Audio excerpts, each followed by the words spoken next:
बिस्मिल्लाहिर्रहमानिर्रहीम starting with the name of Allah which is specially merciful and entirely merciful. आज की जो video है वो मैं आपको एक कंप्लीट ओवरव्यू और brief introduction of view research EDUA 630 का दूंगा, रिसर्च प्रोजेक्ट का। ठीक है, यहाँ पे आपसे कहता है जो उनकी यूनिवर्सिटी की रिक्वायरमेंट है, in this course student will have to submit a research project report. अच्छा, the prerequisite to take the course is successful completion of the course research method.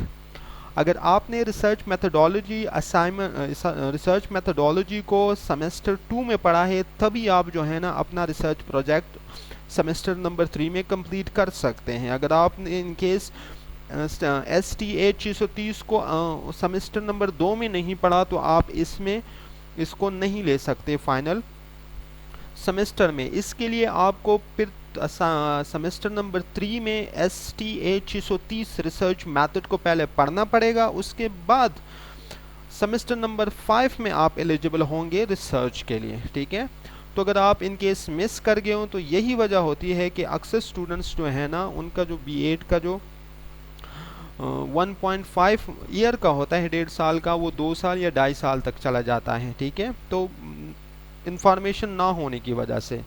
Next वो कहता है कि आपको टोटल 6 असाइनमेंट्स दी जाएंगी, तो अभी तभी आपकी रिसर्च प्रोजेक्ट जो है ना वो कंप्लीट होगी। ठीक है, असाइनमेंट्स नंबर 1 जो होगी वो होगी आपकी selection of a research topic. इसमें आप रिसर्च टॉपिक को सेलेक्ट करेंगे। नेक्स्ट जो होगा statement of the problem, assignment number 2 का। असाइनमेंट नंबर 2 में आपने स्टेट द प्रॉब्लम करना है। ठीक है, स्टेटमेंट ऑफ द प्रॉब्लम जिसे कहते हैं, ऑब्जेक्टिव्स लिखने हैं और एंड पे जो है ना क्वेश्चन या हाइपोथेसिस लिखते हैं। ये है असाइनमेंट नंबर 2। असाइनमेंट नंबर 3 की तरफ जब आते हैं तो असाइनमेंट नंबर 3 कहता है रिव्यू ऑफ रिलेटेड लिटरेचर। अच्छा, रिलेटेड लिटरेचर क्या होता है कि आपके टॉपिक पे पहले लोगों ने जितना भी काम किया हुआ है वो है लिटरेचर, रिलेटेड लिटरेचर। ठीक है, जिन लोगों ने जितना भी काम किया है, मिसाल के तौर पे आपका टॉपिक है कि स्टूडेंट इंग्लिश क्यों नहीं बोल पाते, तो पाकिस्तान में जितना भी काम हुआ है इससे पहले वो है रिलेटेड लिटरेचर। यहाँ पे इन्होंने डिफाइन भी किया है, in this assignment you are required to synthesize literature from different source related to your topic। आपने डिफरेंट सोर्स से अपने टॉपिक के रिलेटेड जो लिटरेचर है उसको इकट्ठा करना है इसमें और इसको पैराफ्रेज करना है। ठीक है, नेक्स्ट वो कहता है कि for review consult at least 5 books and 10 articles related to topic of your study. कि आपने एटलीस्ट 5 किताबें और 10 आर्टिकल्स जो है ना लिटरेचर रिव्यू में उनका रेफरेंस देना है, इसके बगैर आपकी लिटरेचर रिव्यू कंप्लीट नहीं होगी। ठीक है, असाइनमेंट नंबर 4 में वो कहता है कि मेथडोलॉजी क्या है आपकी, कि आप का जो रिसर्च डिज़ाइन है आप क्या करोगे इस रिसर्च को कंप्लीट करने का, आपका प्लान क्या है, तो इसमें वो आपने लिखना है। मिसाल के तौर पे कहता है कि सोर्स ऑफ द डेटा क्या होगा, identify the source of data required for your study such as people from a community, teacher, student etc, जिसे हम population भी कहते हैं। population में ऑलरेडी डिफाइन कर चुका हूँ अपने प्रीवियस असाइनमेंट्स में, काइंडली आप उसे वॉच कर लीजिए।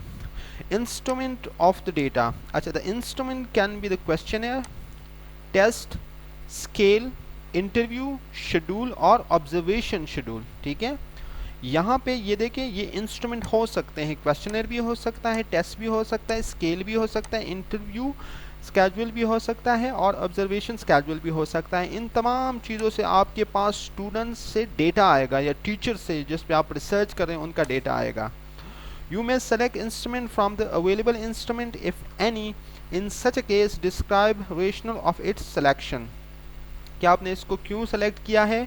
If already develop instrument is not available you may develop your own. अगर इसमें आपका जो है ना वो तरीक़ेकार आपको पसंद नहीं है तो आप दूसरा भी डेवलप योर ओन भी कर सकते हैं, लेकिन टीचर से डिस्कशन के बाद जो आपका सुपरवाइजर है। उसके बाद ये भी असाइनमेंट 4 में जो जो चीज़ें रिक्वायर्ड है वो चाह रहे हैं। ठीक है, डेटा कलेक्शन करनी है आपने, कि डेटा कलेक्शन आपने कैसे करनी है। अच्छा, state how the data will be collected, that is through personal visits, email, service. Source of data मतलब मीडियम ऑफ इंस्ट्रक्शन, कैसे आप डेटा कलेक्ट करेंगे।